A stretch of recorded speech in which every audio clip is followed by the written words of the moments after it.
Imagine this. You're a country sitting in Southeast Asia, blessed with palm oil, gas, and a young, energetic population. You've got ambition and a vision to turn your small, developing economy into a regional powerhouse. Now picture a government fund that could attract massive foreign investments, build infrastructure, and raise Malaysia's global profile. Sounds like the perfect plan, right? That was exactly what one man promised, and what the entire country believed in, at least for a while. Back in the late 2000s, Malaysia was eager to rebrand itself. The country's then Prime Minister, a man named Najib Razak, wanted to make sure Malaysia wasn't just another developing nation stuck exporting raw materials. He wanted something big, something that screamed modern, sophisticated, and global. And that's where the idea for the One Malaysia Development Berhad Fund, better known as 1MDB, was born. The mission? Channel billions into projects that would transform Malaysia into a high-tech, high-income economy. If you've never heard of a sovereign wealth fund, let's keep it simple. It's basically a giant investment account owned by a country, usually filled up with profits from natural resources or national savings. Think of it as a nation's piggy bank for the future, money that's supposed to be invested wisely to benefit citizens for generations. Countries like Norway have one, funded by oil money. Even tiny Singapore has Temasek Holdings, which invests globally to keep its economy strong. So, in theory, Malaysia's idea made perfect sense. But, and it's a big but, a sovereign wealth fund only works if it's managed with transparency and real accountability. Because, as you might imagine, when you're talking about billions of dollars, temptation is always lurking. And in the case of 1MDB, that temptation became an all-consuming monster. The initial story was a fairy tale of national pride. The reality that followed turned out to be one of the biggest financial scandals the world had ever seen. Let's rewind to how it all started. Before 1MDB existed, there was something called the Terengganu Investment Authority, or TIA.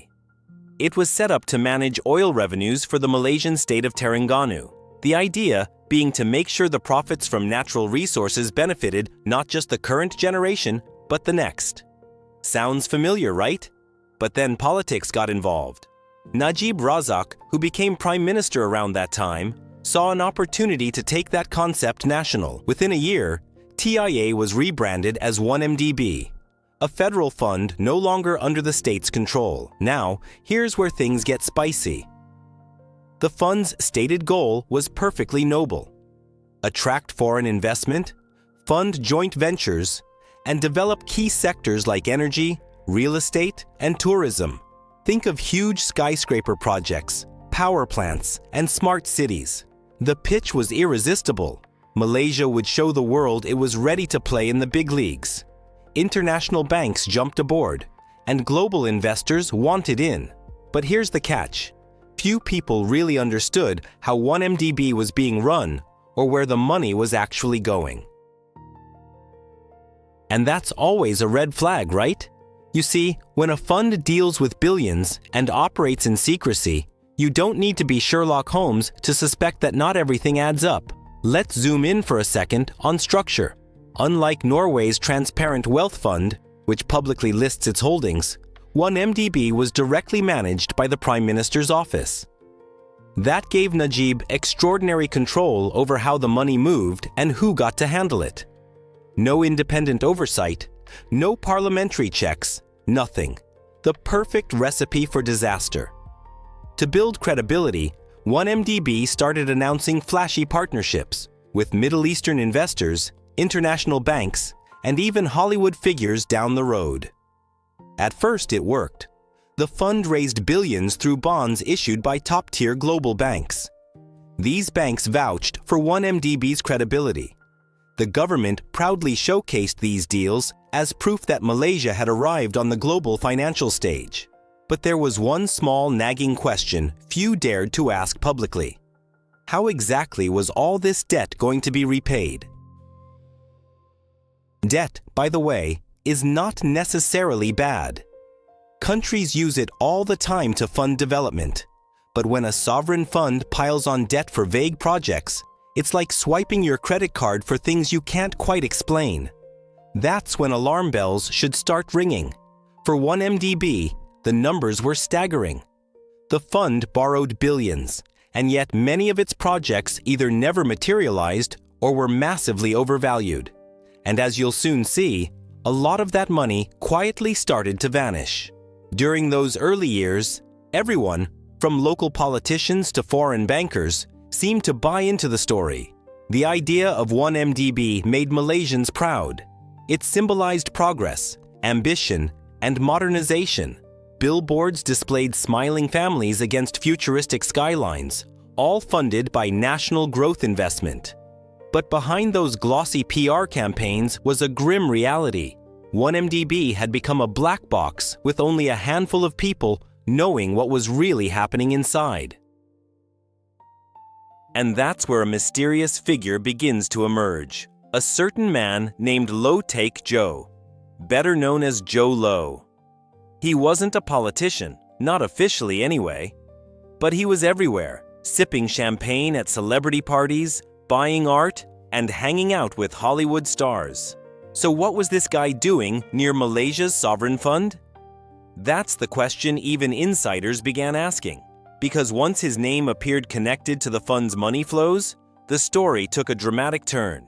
We'll get to Jho Low later, but let's stay on the first act for a moment. Picture Malaysia in those days, a country optimistic, full of slogans about unity and development. The Prime Minister promised transparency, anti-corruption, and a new Malaysia.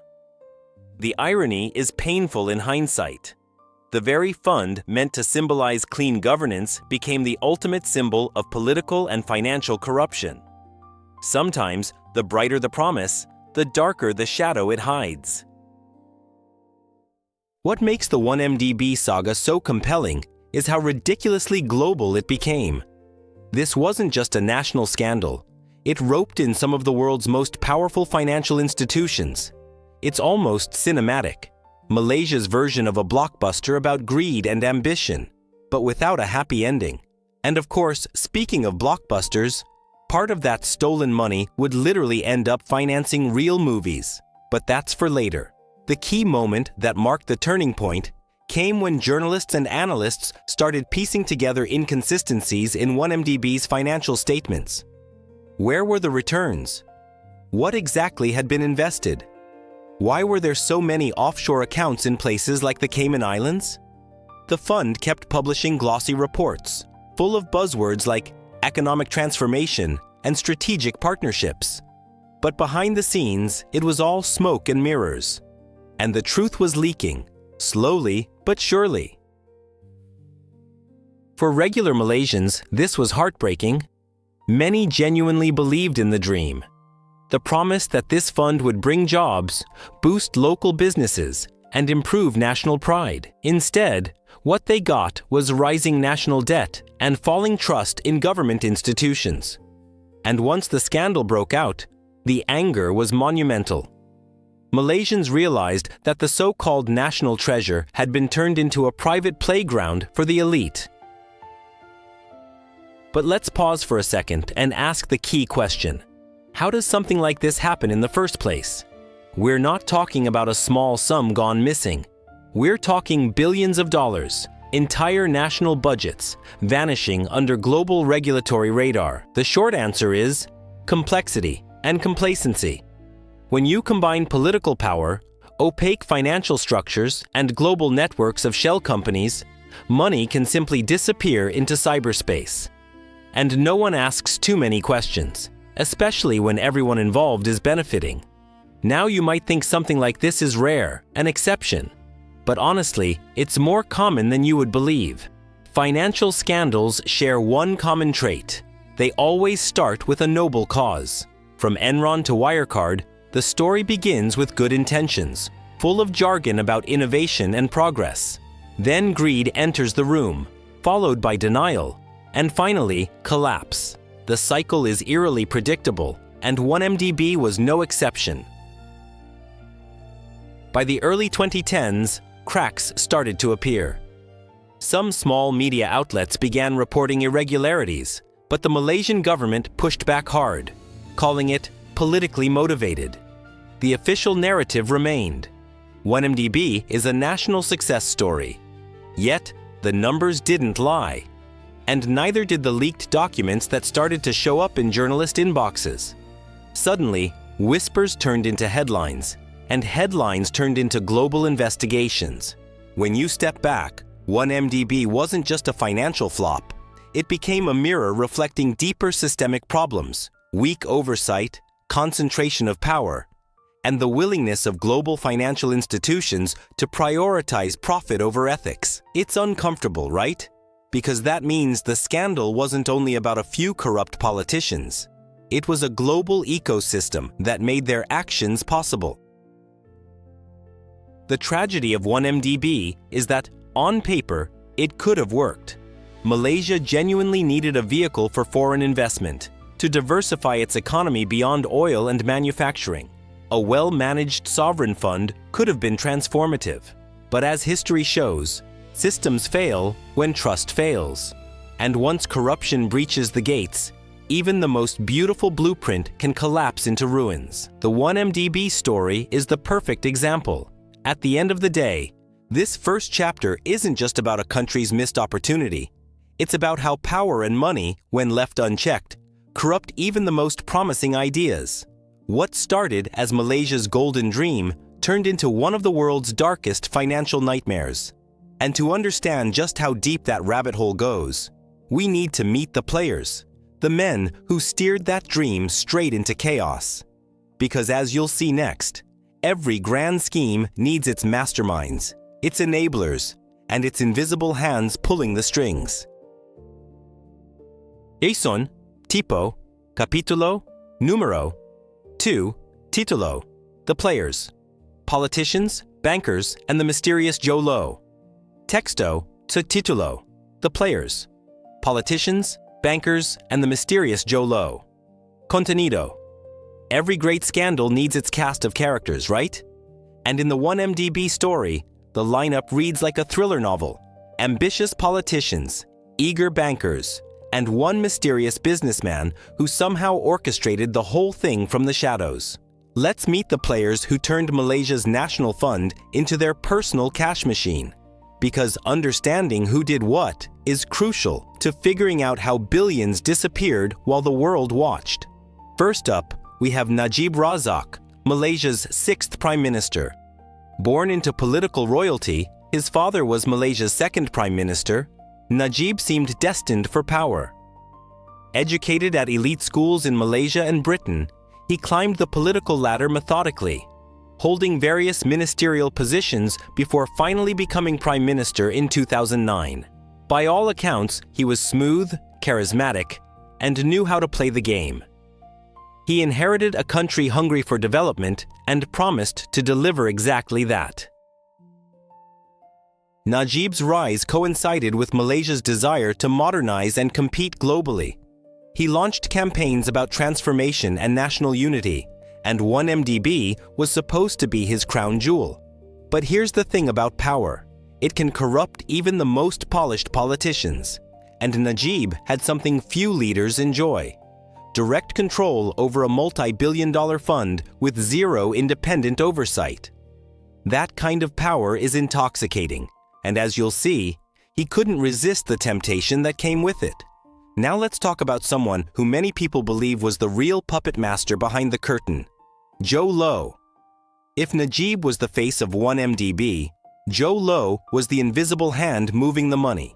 Born Low, Taik Jho in Penang, Malaysia, in the early 1980s, this guy didn't come from extreme poverty, but he wasn't born into mega wealth either. His family was comfortable, business-oriented, and well-connected enough to send him abroad for education. And that's where Jho Low's story really begins. Jho Low attended the prestigious Harrow School in England, the same institution that educated Winston Churchill. Later, he went to the Wharton School at the University of Pennsylvania, one of the world's top business schools. It was during his time in the United States that Low cultivated an image of wealth and connections that far exceeded his actual means. He threw lavish parties, rubbed shoulders with celebrities, and built a reputation as a financier with deep pockets. But where exactly was all that money coming from? That question wouldn't be answered until years later. What made Jho Low so dangerous was his ability to blend in with the global elite while operating in the gray zones of international finance. He understood how to use shell companies, offshore accounts, and complex financial structures to move money invisibly. And more importantly, he knew how to sell a dream. Low convinced people he was connected to Middle Eastern royalty, that he had access to billions in sovereign wealth, and that he could broker deals no one else could. It was all smoke and mirrors, but it worked brilliantly. Here's where things get interesting. Jho Low met Najib's stepson, Riza Aziz, while they were both studying abroad. That connection gave Low direct access to Malaysia's political elite.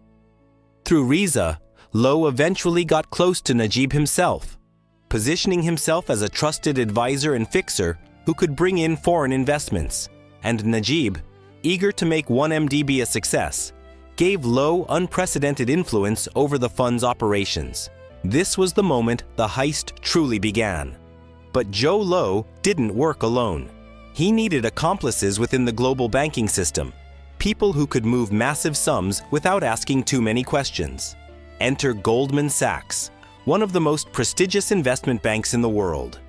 Between 2012 and 2013, Goldman Sachs helped 1MDB raise approximately $6.5 billion through 3 separate bond offerings. For that service, Goldman earned around $600 million in fees, an outrageously high amount even by Wall Street standards. Now, you might wonder, why would Goldman Sachs take such a risk? The answer is simple: greed and ambition. Goldman was competing aggressively for business in Asia, and 1MDB represented a golden opportunity to establish dominance in the region.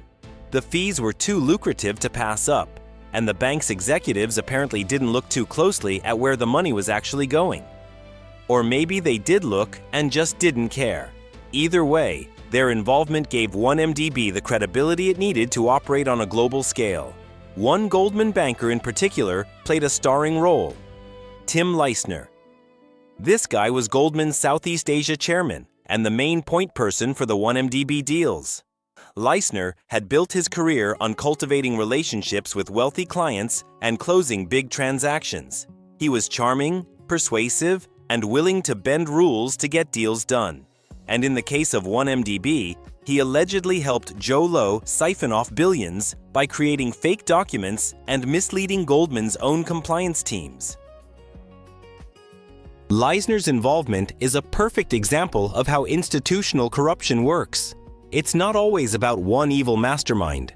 Sometimes it's about ambitious individuals within respected institutions who prioritize personal gain over ethics. Leissner eventually pleaded guilty to conspiracy to launder money and violate foreign bribery laws. But by then, the damage was already done. Billions had vanished, and Goldman's reputation took a massive hit.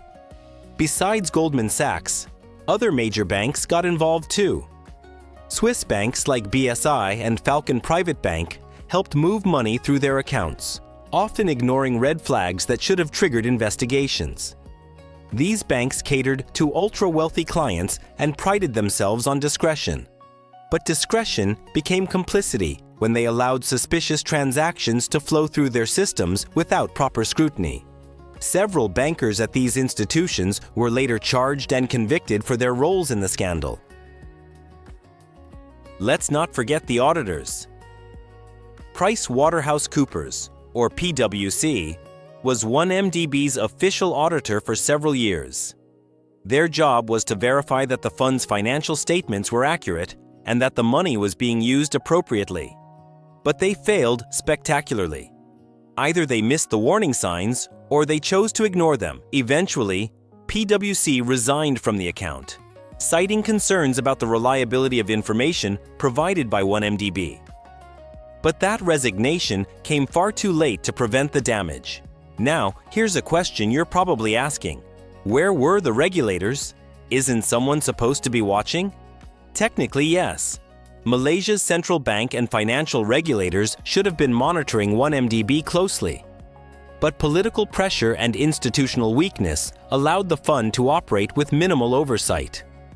When officials did raise concerns, they were often silenced or transferred to other positions. This kind of regulatory capture, where the regulated control the regulators, is a classic feature of systemic corruption. Another key player was Riza Aziz, Najib's stepson. Riza wasn't involved in the day-to-day operations of 1MDB, but he certainly benefited from the scheme.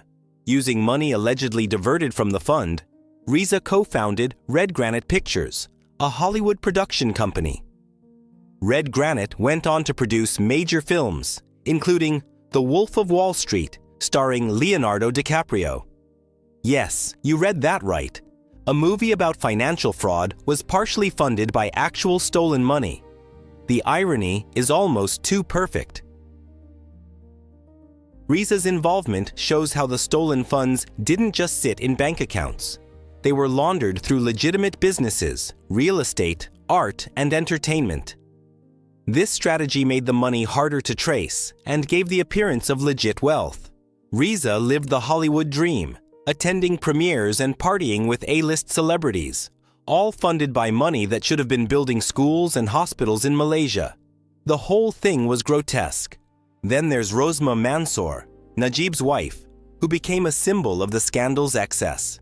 Known for her love of luxury handbags, jewelry, and designer clothes, Rosma allegedly received hundreds of millions of dollars from 1MDB-related funds. She became infamous for her extravagant lifestyle, which stood in stark contrast to the struggles of ordinary Malaysians. Her involvement highlighted how the scandal wasn't just about one man, it was a family affair, with those closest to Najib benefiting directly. What's striking about all these characters is how normal they seemed on the surface. Najib was a respected leader. Jho Low was seen as a successful entrepreneur. Goldman Sachs was a pillar of global finance. But underneath that veneer of respectability was a network of greed, lies, and betrayal.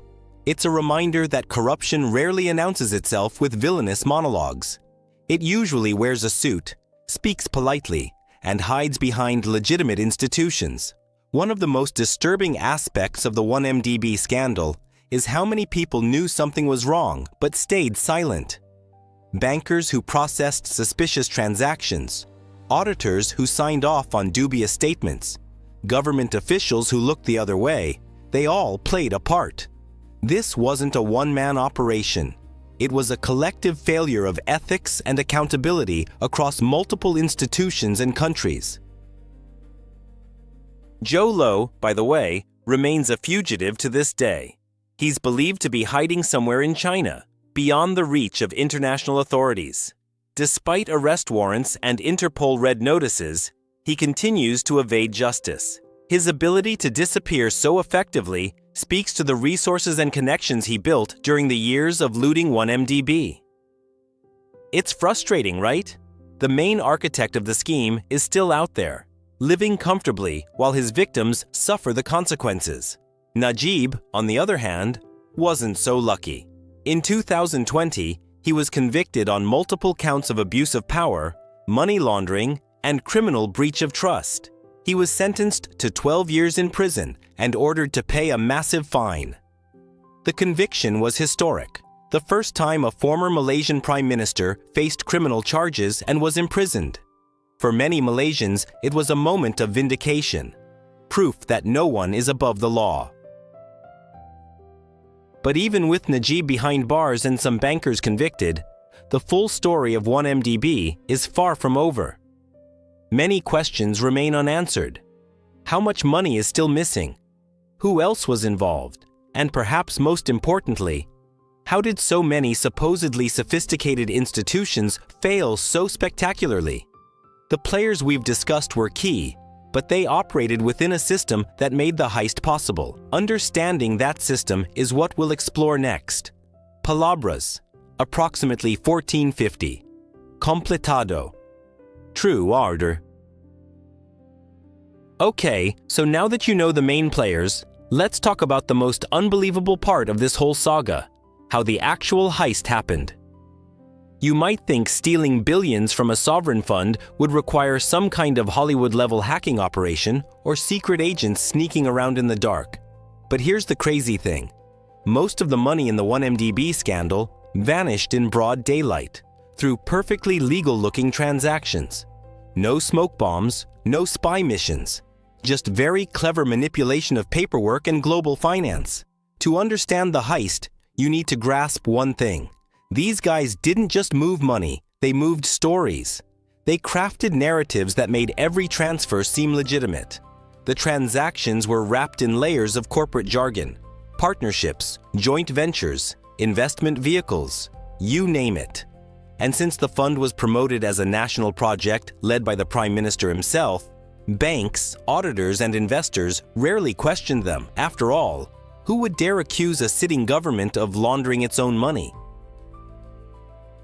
The operation kicked off with what looked like a promising joint venture with a Saudi company called Petro Saudi International. On paper, 1MDB agreed to invest billions into a deal that would supposedly give Malaysia access to valuable oil resources. Sounds good so far, right?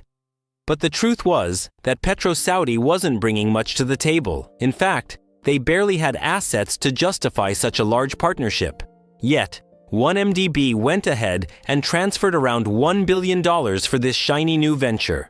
Now here's where the magic trick happens.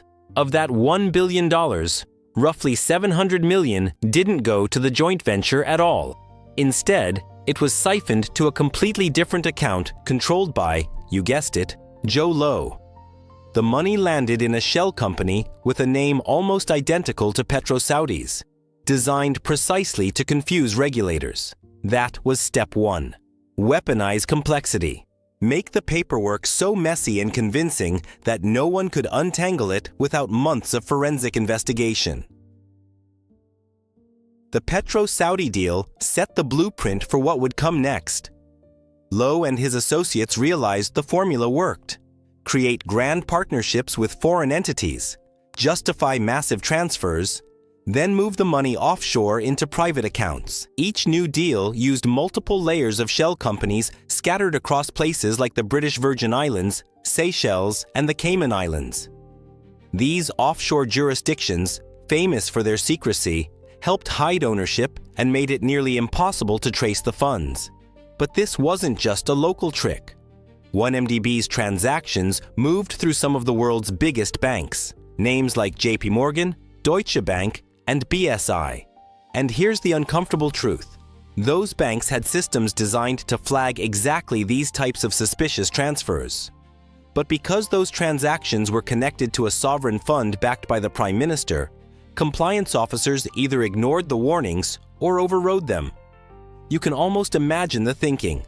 It's government money. It must be fine. From that first heist, billions more followed. Each time, the cover story was perfectly crafted. New investment partnerships, bonds to finance strategic projects, or global expansion efforts. The press releases made it look like Malaysia was gearing up for an economic renaissance. But in reality, enormous chunks of the borrowed money were being rerouted into private accounts. It was a financial illusion. A trick played on both the Malaysian public and the global banking community. The second major heist came when Goldman Sachs helped 1MDB raise money through bond issues. On paper, these were legitimate fundraising efforts to support development projects. In reality, they served as the perfect disguise for another wave of embezzlement. The bonds were sold at a premium, generating billions in capital, but nearly half of that never reached the projects they were meant for. Instead, the funds were sent to offshore entities under Jho Low's control, often disguised as payments for consulting or advances to partners. To move this money, Low relied on a web of intermediaries, lawyers, accountants, and bankers who helped him build a trail so convoluted it looked legitimate. For instance, he would instruct funds to pass through multiple companies before reaching their final destination. each one would charge a fee or administrative cost, adding extra layers of justification. By the time anyone tried to track the flow, they'd find themselves staring at hundreds of seemingly valid transactions. Let's pause for a second and digest that. Imagine you had a credit card with almost no spending limit, and the bank trusted everything you did because you were the Prime Minister's best friend. That's essentially the freedom Jho Low enjoyed. He could wire hundreds of millions across borders and explain them away as investments. And because the fund's structure was so opaque, there was no independent body capable of verifying where the money had actually gone. Now, let's talk about what all that stolen money actually bought. Brace yourself. This part is beyond extravagant. Jho Low and his circle turned the missing billions into one of the most unbelievable shopping sprees in modern history. We're talking New York penthouses worth tens of millions, luxury yachts longer than football fields, and artwork from masters like Monet and Basquiat. They even financed Hollywood productions, including that movie about Wall Street greed. The irony, I know, is almost too on the nose. One of his most infamous purchases was a yacht called Equanimity, valued at over $200 million. This floating palace became a symbol of 1MDB excess. There were also private jets, diamonds, Rolls Royces, you name it. At one point, Jho Low was throwing parties that reportedly cost millions a night, featuring global pop stars and rivers of champagne. All this was funded by money that belonged to ordinary Malaysians, money that should have gone to hospitals, infrastructure, and jobs. But it wasn't just Low spending lavishly. Najib Razak and his wife Rosma Mansour allegedly received hundreds of millions funneled into personal accounts. Some of those funds were used to finance political campaigns, while others went toward luxury goods. Investigators would later uncover entire rooms filled with handbags, watches, and jewelry worth tens of millions. It was like stepping into a billionaire's vault, except the wealth wasn't earned. It was stolen. Now maybe you're wondering, how could this continue for so many years without someone blowing the whistle? The short answer is fear and complicity. Many insiders either benefited directly or were too afraid to challenge powerful figures. Critics were silenced, journalists intimidated, and government agencies heavily controlled. Those who did try to investigate were often demoted or harassed. And so, the illusion of 1MDB as a legitimate fund survived far longer than it should have. When investigative journalists eventually dug deeper, they noticed that 1MDB's financial statements didn't make sense. Some investments supposedly worth billions had no clear returns. The documents were full of inconsistencies, missing receipts, unexplained loans, and offshore entities with bizarre ownership structures. And then came the smoking gun. Bank records showing transfers from 1MDB linked accounts directly into Najib Razak's personal bank account. Once that detail surfaced, the global media exploded. The fallout was immediate. The story broke across international outlets, and suddenly, Malaysia was at the center of the world's biggest money laundering scandal. The United States, Singapore, and Switzerland launched investigations. Asset seizures followed. Properties, yachts, paintings, anything bought with stolen funds was fair game. For Malaysians, the revelation was devastating. Their prime minister, their banks, and their national institutions were now under suspicion for participating in illegal transactions. But before you think this is just another story of political greed, there's something deeper here. The 1MDB heist reveals how fragile global finance really is. The same systems designed to move money efficiently also allow criminals to hide it effortlessly. The same global banks we trust to secure our savings can, under the right conditions, become silent accomplices. That's the real shock. How easy it was. If this were a movie, the climax would be the moment authorities start closing in. And yes, there was a chase. Assets being frozen worldwide, investigators hunting down money trails, governments exchanging information. But even as the walls closed in, Jho Low managed to slip away. He saw it coming earlier than most and escaped, leaving behind a trail of chaos and empty accounts. It's almost poetic. The man who orchestrated one of the largest financial crimes in history simply vanished. Meanwhile, in Malaysia, resentment turned into outrage. Public protests erupted, journalists kept digging, and the opposition seized the moment to challenge Najib's leadership. The trust in government was collapsing. For years, citizens had been told that austerity was necessary, that national debt was under control. Now they learned their own taxes had been turned into private champagne fountains. Nothing erodes faith faster than betrayal from the top. The beauty and the tragedy of the 1MDB story lie in its dual. On the one hand, it's a thrilling tale of deception, ambition, and corruption at the highest levels. On the other, it's a sobering reminder of the tremendous cost ordinary citizens pay when governance collapses. The country's finances were damaged, its credibility in global markets shattered, and its people left angry and disillusioned. The billions lost weren't just numbers on a spreadsheet. They represented the broken dreams of a generation. From a purely analytical perspective, the mechanics of 1MDB's theft were stunningly sophisticated. They used legitimate financial instruments, bonds, loans, and investments to hide systematic embezzlement. It's like watching someone use the rules of chess to cheat at poker. Everything looked professional, clean, and legal enough to pass initial scrutiny. By the time regulators caught on, the players had already cashed out and moved on.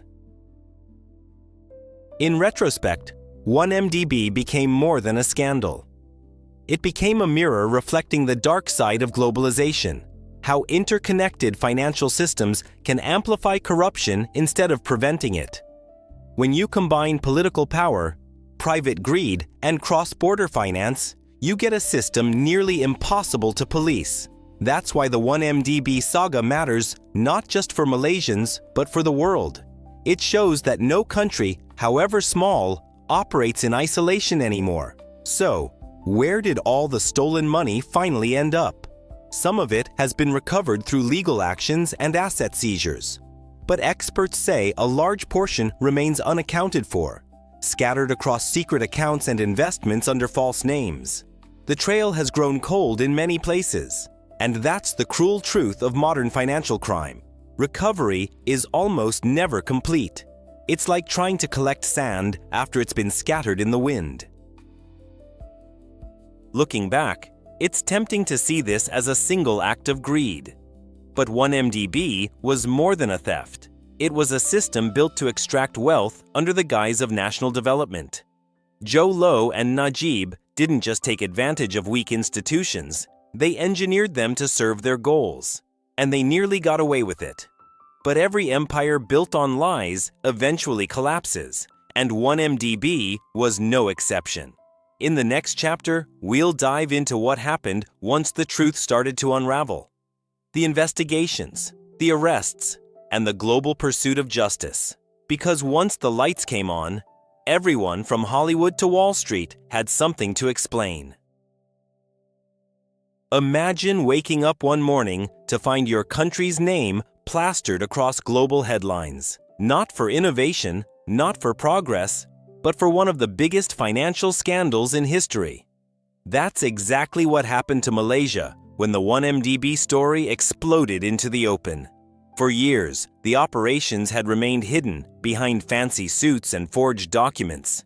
But by the mid-2010s, the cracks were too big to ignore.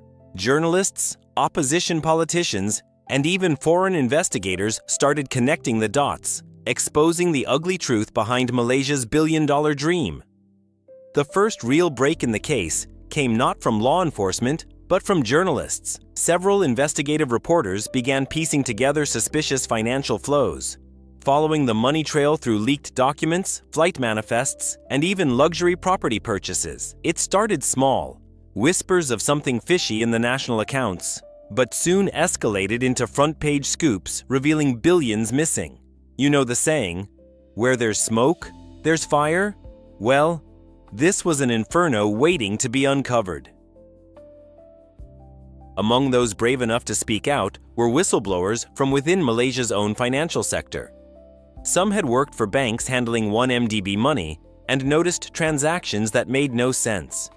When they tried to raise concerns internally, they were ignored or pressured to stay silent.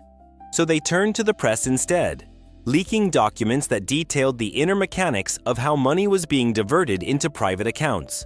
Risking their careers, and sometimes even their safety, these whistleblowers became the first real heroes in this tangled story.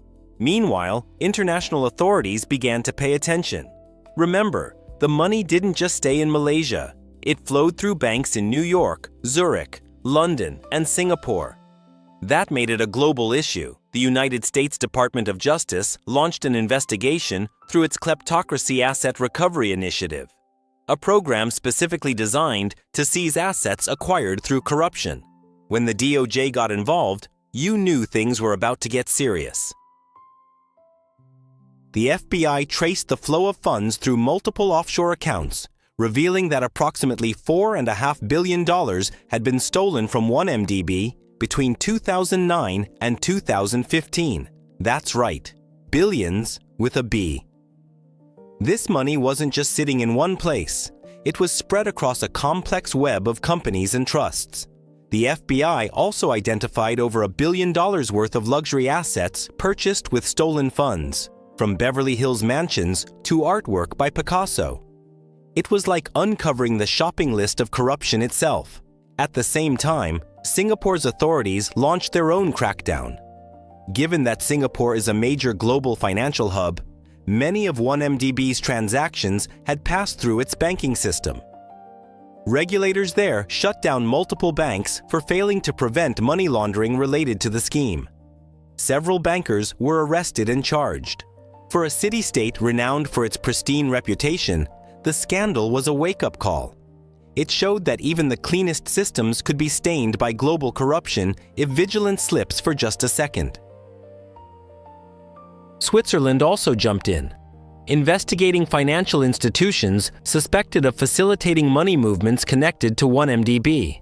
Their findings revealed that billions had transited through Swiss accounts with minimal scrutiny. Swiss prosecutors described the situation as extraordinary financial crime.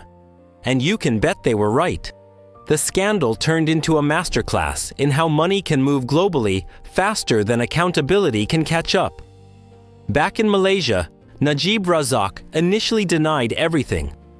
The government dismissed journalists' claims as politically motivated lies. State-controlled media painted the story as a Western plot to destabilize Malaysia. But as evidence mounted, that narrative unraveled fast. Too many leaked documents, too many bank transfers, too many photos of Jho Low partying with celebrities. The fantasy couldn't survive reality much longer. Then came the bombshell. Leaked banking records revealed that hundreds of millions had flowed directly into Najib's personal bank accounts. That's right, the Prime Minister's personal accounts. The excuses were laughable. Najib's administration claimed the money was a donation from a generous Saudi royale, supposedly for political purposes. No detailed explanation ever proved that version of the story. International investigators, on the other hand, traced the funds right back to 1MDB's bond issues. The evidence was undeniable. This revelation ignited outrage within Malaysia. Citizens hit the streets in protest, demanding accountability and transparency.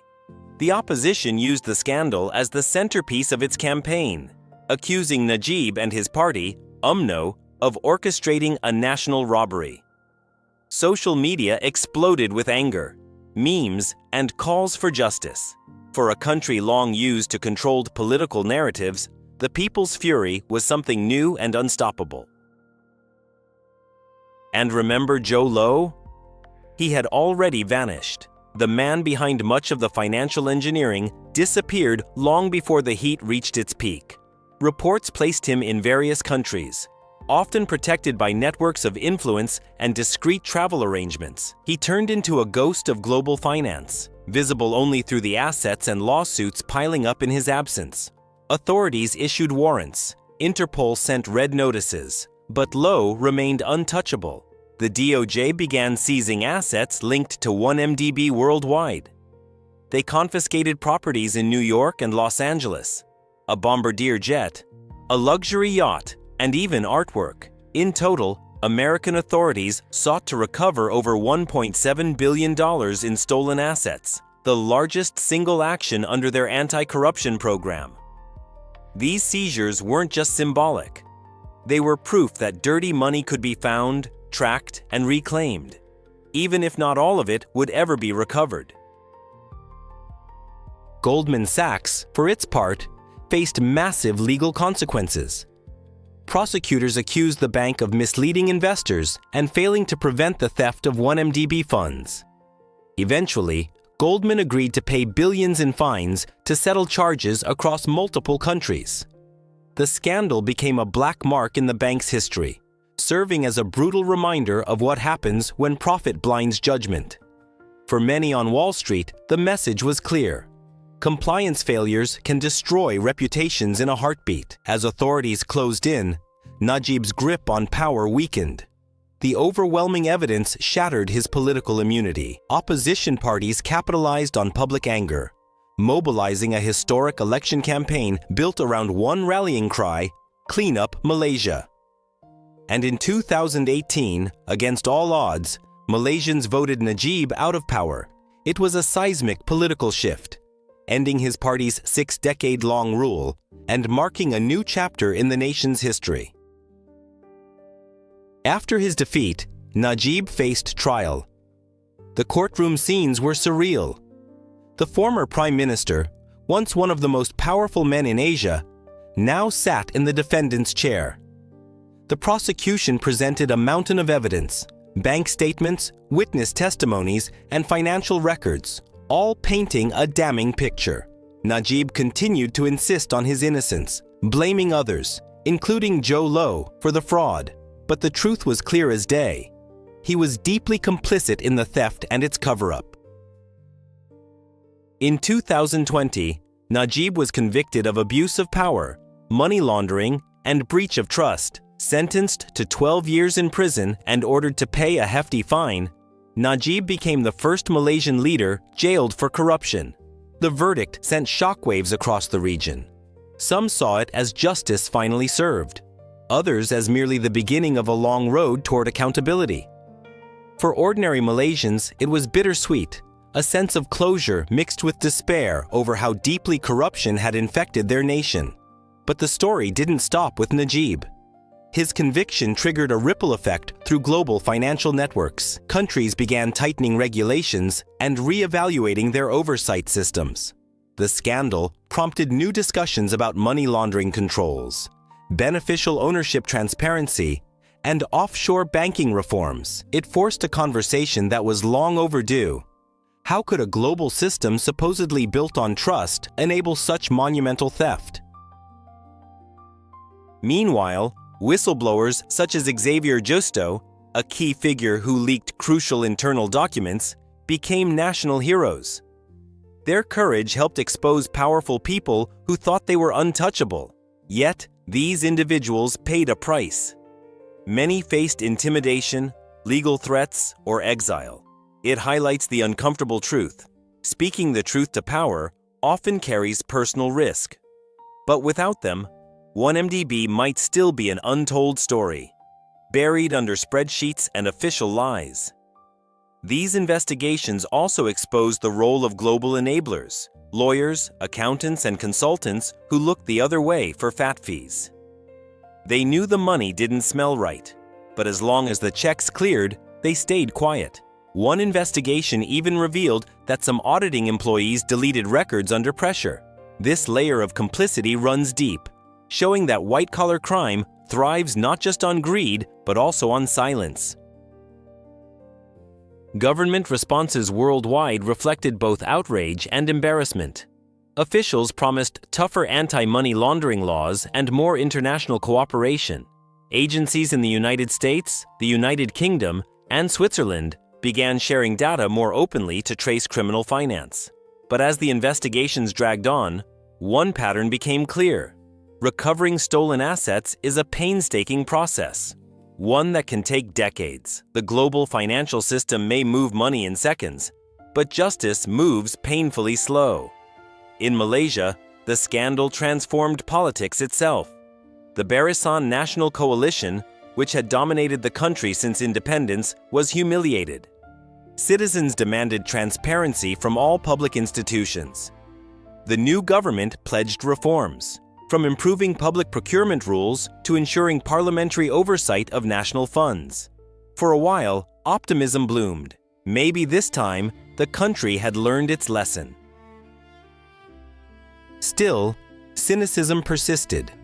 Many Malaysians doubted whether true change could come, given how deep the networks of power and corruption ran. And to be fair, they had a point.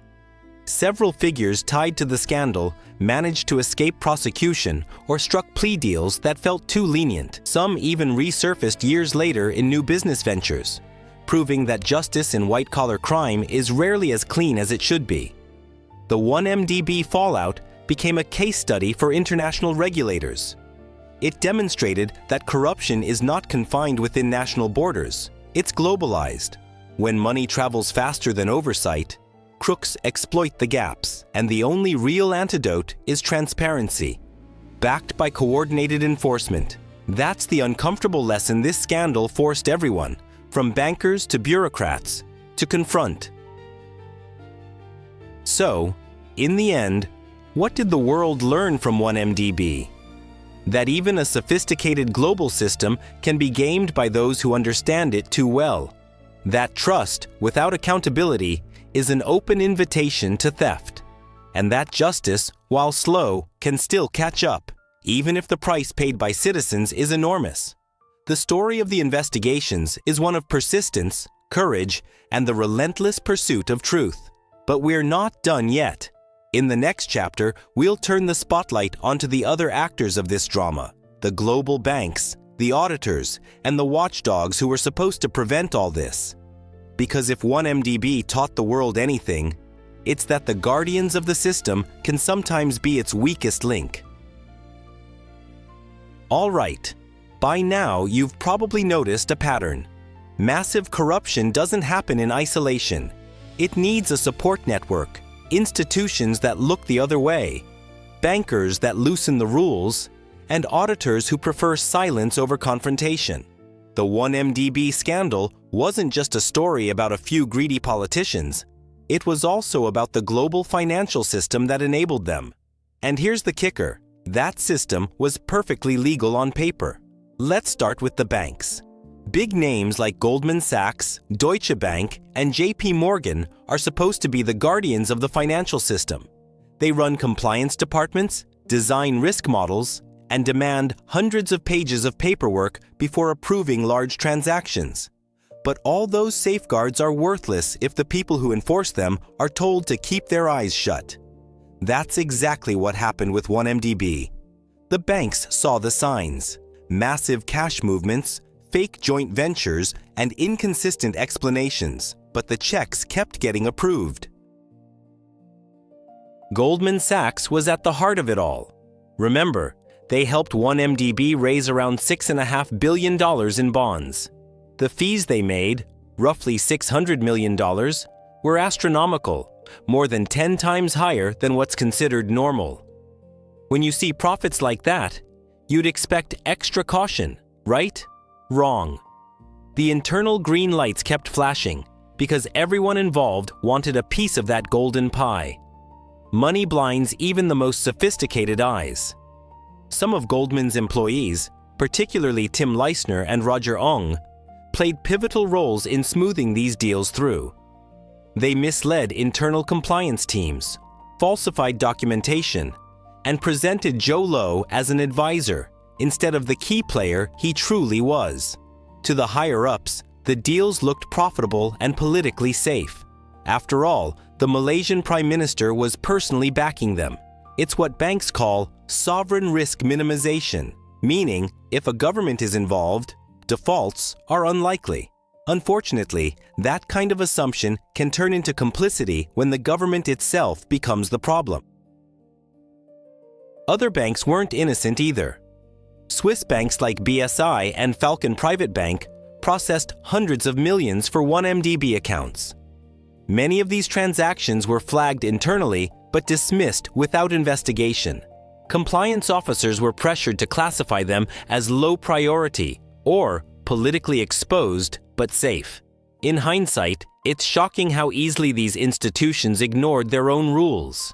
Yet, when the scandal broke, their defenses were predictable. We trusted our client. We had no reason to suspect wrongdoing. Sound familiar? It's a pattern as old as finance itself. Banks prioritize big clients, especially when governments are involved. Those clients bring prestige, and prestige brings profit. The compliance departments, which are supposed to act as internal watchdogs, often lack the authority to challenge senior executives, so when red flags pop up, they get buried under bureaucratic carpet. It's not exactly criminal negligence, but it's moral negligence at an industrial scale. Now let's move to the auditors, the supposed truth-tellers of the financial world. Their job is simple on paper. Ensure that financial statements reflect reality. In practice, it's a political and financial minefield. 1MDB's auditors changed multiple times throughout its existence. Firms like Deloitte and KPMG came and went, each time issuing glowing reports before quietly resigning when the numbers stopped making sense. It's almost like playing musical chairs with accountability. KPMG, for instance, initially certified 1MDB's books as legitimate, but when irregularities piled up, the firm demanded more documentation. When those requests were ignored, they walked away, but far too late to stop the bleeding.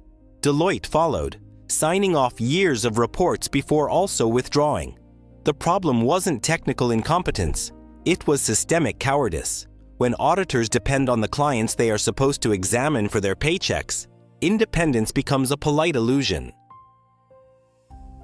But it wasn't just the private sector at fault. Malaysia's central bank and its regulatory agencies were either unable or unwilling to intervene. Bank Negara Malaysia did raise concerns at one point, especially when overseas transfers exceeded normal limits. Yet those concerns got buried. Political pressure muted the watchdogs. In countries where the executive branch holds enormous influence, it's easy to silence dissent within the bureaucracy. The institutions designed to prevent crises often crumble right when they're needed most. This dynamic, institutional capture, is deadly. It turns oversight bodies into rubber stamps. You see, corruption doesn't thrive simply because of a lack of rules. It thrives because people who should enforce those rules decide not to. There's a world of difference between laws existing on paper and laws being applied in practice. In Malaysia, during the 1MDB years, the gap between those two realities was wide enough to hide billions. Meanwhile, global regulators were waking up to the scandal and realizing how interconnected their financial systems had become. Western banks handled transactions involving offshore companies from the Caribbean, which in turn held accounts in Singapore, which then wired loans backed by funds raised in New York. Try tracing that money. It's like following spaghetti through a blender. Every jurisdiction has its own reporting requirements, loopholes, and gray zones. By the time investigators pieced everything together, the fraudsters had moved on to the next hiding spot. The scandal revealed a sharp truth about offshore finance. Secrecy sells. Those little-known islands with sunny beaches and obscure corporate laws exist for one main reason: to hide ownership. Companies in the British Virgin Islands or the Seychelles can be set up in hours, with nominee directors and no disclosure of the real owners. For law-abiding businesses, it's legal efficiency. For crooks like Jho Low, it's the perfect mask. It's where corruption gets a zip code, but not an identity. And then there's the culture problem.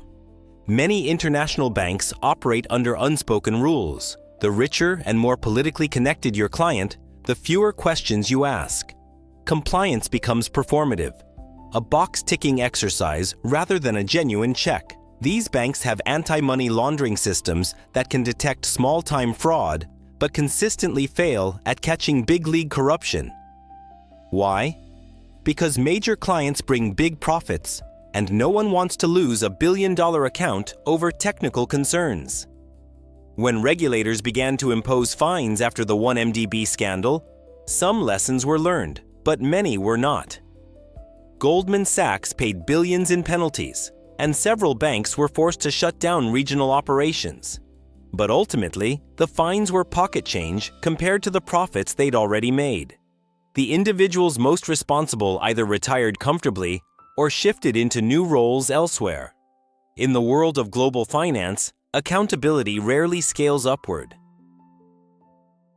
It's also worth noting how auditors and legal advisors helped sanitize the system. Many law firms created the shell companies that moved 1MDB's money.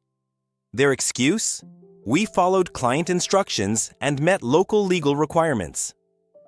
The same story repeats in every major financial crime: compliance without conscience. People forget that legality doesn't always mean morality.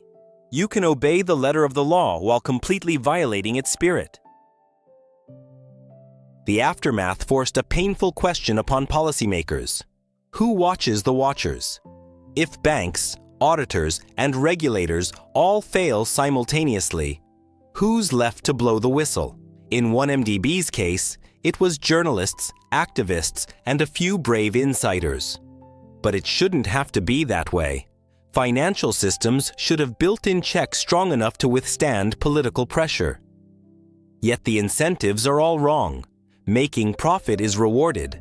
Asking questions is punished. There's also a psychological element at play, what economists call normalization of deviation. That's when rule-breaking becomes routine because everyone else is doing it. In 1MDB, the amounts of money being moved became so extraordinary that they stopped shocking people. When transfers in the hundreds of millions happen weekly, 30 million suddenly looks modest. At that point, ethics become relative, and regulatory fatigue sets in. Once a culture reaches that stage, corruption isn't an exception. It's the system itself. When the full extent of 1MDB became public, banks scrambled to issue statements defending their compliance frameworks. They promised new training programs, independent audits, and stricter reporting channels. But reform in finance is like a revolving door. One scandal pushes regulators to tighten rules, and over time, the industry finds creative ways around them. It's a cat-and-mouse game with enormous stakes and no finish line in sight. Still, the scandal did light a fire under international reform efforts. Financial watchdogs introduced new rules requiring transparency around beneficial ownership. That means shell companies must now disclose who actually controls them, at least in theory. The Financial Action Task Force, an intergovernmental body, strengthened its guidelines to make laundering harder through offshore jurisdictions. These were positive steps, but enforcement remains inconsistent. Some countries resist transparency because their economies depend on secrecy. And what about the auditors? The profession suffered a credibility crisis. People began asking whether auditors truly work for the public interest or simply protect their clients. Calls grew for splitting auditing and consulting services within accounting firms to eliminate conflicts of interest. Because it's ridiculous, right? How can a company audit the same client it sells tax avoidance strategies to? That's like asking a fox to check the health of the henhouse. This brings us to an uncomfortable reality. Global capitalism runs on trust, yet often rewards deception. The more you dig into the 1MDB scandal, the clearer it becomes that institutions designed to ensure integrity were compromised by greed. The banks gained fees, the auditors gained contracts, the regulators gained political silence, and for a while, everyone was rich and happy. Until, of course, the house of cards collapsed. The biggest lesson here isn't just about Malaysia or 1MDB. It's about how fragile ethical governance becomes when profit overshadows responsibility. The next scandal might not look like 1MDB, but it will likely rely on the same mechanics: opaque institutions, offshore secrecy, and compliant professionals who value bonuses over principles. That's why understanding this chapter matters so much for any investor, entrepreneur, or citizen paying attention to how the global economy actually works. Because here's the real twist. Compliance reforms mean nothing if cultures of silence persist. You can't fix corruption with software or new acronyms. You fix it by shifting incentives, rewarding honesty, protecting whistleblowers, and holding the powerful accountable. Until that happens, the next 1MDB is already being planned somewhere out there, waiting for its own moment to shine. And in the next chapter, we'll look at what came after the ashes, the reforms, the global reckoning, and the uneasy question that lingers after every scandal. Can it happen again? When the dust finally settled and the headlines faded, the question everyone asked was simple but haunting. Could something like 1MDB happen again? And the uncomfortable answer was yes, unless the lessons learned translated into lasting reforms. The 1MDB scandal revealed not just one country's corruption, but a global system built on trust that can be twisted when that trust is exploited. What happened afterward was a global wave of reflection, reform, and in some corners, denial. In the months following Najib Razak's downfall, Malaysia underwent a dramatic political transformation. The election that unseated him didn't just remove a leader, it symbolized a broader awakening. Citizens who had felt voiceless now demanded transparency and justice. The new government, led by Mahathir Mohamad, promised to clean house, recover stolen assets, and restore Malaysia's credibility. It was an ambitious promise, and many wondered whether it could truly be fulfilled. One of the first major steps was asset recovery. Working alongside the United States Department of Justice and other international agencies, Malaysia launched efforts to reclaim billions stolen from the fund. Luxury yachts, artworks, and properties were confiscated and sold, generating hundreds of millions back into Malaysia's accounts. Yet even with all that, experts estimated that only a fraction of the missing money would ever return. In financial crimes of this scale, traces vanish faster than accountability can catch up. Recovering the money was only half the battle. The real challenge was restoring faith in Malaysia's institutions. Years of corruption had eroded public trust, not just in politicians, but in the very systems meant to protect citizens. New anti-corruption commissions were set up, and tougher laws were introduced to improve transparency in government contracts and political donations. For the first time, Malaysia began discussing reforms openly, topics that once would have been taboo under Najib's rule. And while these changes were positive, they also exposed the structural weaknesses that had allowed 1MDB to exist in the first place. In Malaysia, as in many countries, the concentration of financial and political power made oversight nearly impossible. The Prime Minister's office had too much control, auditors were easily replaced, and regulators lacked independence. The new government pledged to redefine these roles, ensuring greater separation of powers and stronger accountability. But as any reformer knows, changing paper is easy, changing culture is hard. Globally, the scandal triggered introspection in financial capitals from Singapore to New York. It showed how interconnected corruption has become. When a fund like 1MDB launders money, it needs a network, banks, lawyers, accountants, and intermediaries willing to bend the rules. The resulting fallout embarrassed these global institutions.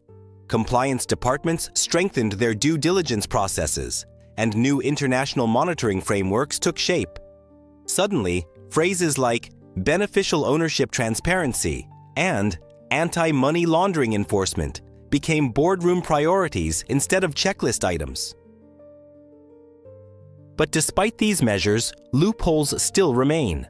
Offshore jurisdictions continue to thrive, with trillions parked in places designed precisely to hide ownership. Transparency reforms sound great on paper, but enforcement varies dramatically by country. Some nations genuinely pursue reform. Others simply rename the old systems and move on. The temptation to hide wealth or curry political favor is too entrenched to vanish overnight. As one analyst put it, corruption adapts faster than laws can be written. Let's bring this back to you for a second. You might be wondering, what does a scandal like 1MDB have to do with you sitting there watching this video? Quite a lot, actually, because whether you realize it or not, the global financial system is built on shared trust. Every time you transfer money, invest in a fund, or pay taxes, you're participating in that system. When corruption like 1MDB happens, it chips away at that trust. And that affects everyone, from small investors to entire economies. Take the example of international investors. When they see scandals of this scale, confidence drops. Funds hesitate to place capital in emerging markets, fearing their money might vanish into similar shadows. That means fewer investments, slower growth, and limited opportunities for ordinary citizens.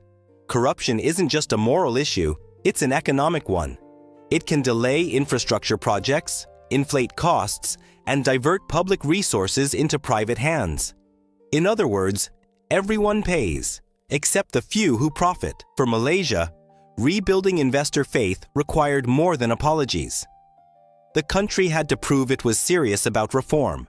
New corporate governance rules were introduced, demanding more transparency from government-linked companies. Financial reporting became stricter. Boards of directors faced tighter scrutiny, and whistleblower protections were strengthened. The message was clear: never again. But as history has shown repeatedly, promises of integrity must be matched by consistent enforcement, not just hopeful speeches. Meanwhile, Jho Low remained at large. Reports placed him somewhere in China, moving discreetly while continuing to deny wrongdoing. His flight became symbolic of the wider issue: how wealthy fugitives can evade justice by exploiting global legal gaps. Even with red notices and international warrants, extradition is a political process, not just a legal one. Low managed to embody what many view as the ultimate flaw of international law. There's no true global police to bring white-collar criminals to justice once they cross borders. Najib's story came full circle in a way few could have predicted. After his conviction, he continued to appeal and defend himself publicly, maintaining his innocence. To his supporters, he remained a political martyr. To his critics, the face of Malaysia's shame. His imprisonment marked a watershed moment, but whether it was enough to deter future leaders remains to be seen. Because power, as always, has a short memory, and corruption is a disease that feeds on amnesia. In the years following the scandal, global institutions tried to fix the cracks. The Financial Action Task Force pushed countries to establish beneficial ownership registries. Multinational corporations adopted stricter compliance procedures, sometimes even hiring external monitors to check their own practices. Digital technology entered the picture too. Blockchain-based systems for tracking public spending gained traction, offering a new level of traceability. These tools promised hope, but also raised new challenges around privacy and implementation. Education also became part of the solution. Civil society organizations and universities began teaching financial literacy and anti-corruption ethics. The idea was simple: prevention begins with awareness. When citizens understand how corruption works, they're less likely to accept it as a cost of doing business. And when the public demands transparency, leaders have less room to maneuver in the shadows. In that sense, the 1MDB story became a cautionary tale taught around the world, a warning wrapped in billions of vanished dollars. But let's be real, systems alone can't eliminate greed. Technology can track money, but it can't change human. Every reform must still face the timeless problem: people. What separates an honest leader from a corrupt one isn't access to resources. It's the will to act ethically when no one is watching. That's why culture matters more than regulation. Countries that openly debate corruption are often healthier than those that pretend it doesn't exist at all. Still, 1MDB left behind some genuine progress. Malaysia's financial intelligence units became more proactive in detecting suspicious transactions. Cooperation with other countries improved. Public tolerance for corruption, once alarmingly high, began to shrink. Citizens who had protested in the streets during the scandal now had proof that collective action could change the course of history. It was a rare moment where outrage turned into reform rather than resignation. The global conversation also shifted toward the accountability of professional enablers, the lawyers, auditors, and bankers who make grand theft look legitimate. Governments began exploring stronger penalties for professionals who knowingly assist in laundering or misrepresenting assets. This marked a subtle but important shift in responsibility. The days of hiding behind the excuse of, "I was just following orders," were slowly coming to an end. The line between negligence and complicity started to blur. Now, if you think this sounds like a story with a happy ending, think again. While Malaysia made advances, other nations continued to grapple with their own versions of 1MDB. From pandemic procurement scandals to cryptocurrency frauds, the pattern repeats. Big money, weak oversight, and an army of enablers. The faces change, the assets differ, but the mechanics are identical. It's the same story rewritten for a new generation, corruption with a tech update and a global reach. So, can scandals like 1MDB happen again? Absolutely. The question isn't if, but when. As long as global finance relies on complex systems few understand fully, loopholes will remain. The key lies in constant vigilance, by regulators, journalists, and citizens alike. Transparency isn't a one-time achievement. It's a fight that never ends. The moment societies get comfortable, the next Jho Low begins drafting his plan. Yet, there's reason for cautious optimism. Unlike a decade ago, public awareness of financial wrongdoing has never been higher. Technology makes leaks faster, global cooperation more efficient, and investigative journalism more impactful. What used to take years to uncover now takes days. And that, in itself, is a strong deterrent. The walls are higher for modern-day fraudsters, though they'll keep testing them. As we wrap up this journey through one of the most audacious financial scandals ever, it's worth remembering what's at stake. 1MDB wasn't just about stolen billions, it was about stolen trust. But trust, unlike money, can be rebuilt. The question is whether nations and institutions are willing to learn from the past or destined to repeat it, because history has a nasty habit of circling back for those who ignore it. Scandals like 1MDB leave scars, but they also leave lessons. They remind us that democracy and accountability are fragile, that integrity must be defended daily, and that no system, no matter how advanced, is immune to human greed. The real victory lies not in catching the criminals, but in preventing the next generation from becoming them. And that, more than any court verdict or recovered asset, is the legacy that truly matters. So here's the takeaway. Pay attention, ask questions, follow the money. Because the fight against corruption doesn't happen in courtrooms or parliamentary halls. It starts with awareness, skepticism, and courage. The same courage that exposed one of the biggest scandals of our time. Now the challenge is making sure we never need to tell this story again.